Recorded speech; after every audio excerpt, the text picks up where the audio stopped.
En fait, la cigarette, c'est encore un grand problème en France. La cigarette, en ce moment, on a à peu près 16 millions de personnes en France qui fument.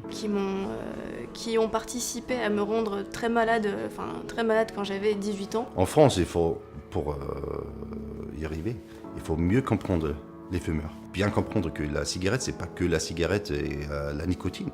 C'est aussi, ça fait partie d'un mode de vie. On échange une cigarette, on part, on discute, etc.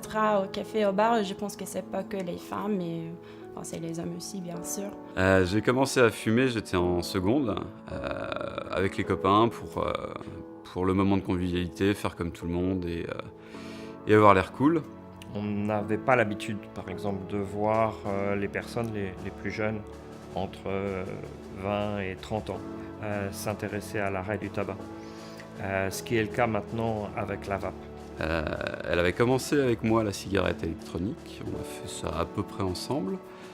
Ça a très bien marché, on était assez surpris parce qu'on n'y croyait pas trop. L'avantage de ces jeunes fumeurs qui s'arrêtent maintenant par rapport à la situation avant la vape, c'est effectivement des fumeurs qui vont arrêter jeunes, qui vont donc éviter les maladies liées au tabagisme et puis qui serviront quelque part de modèle à leurs propres enfants qui ne les verront pas fumer.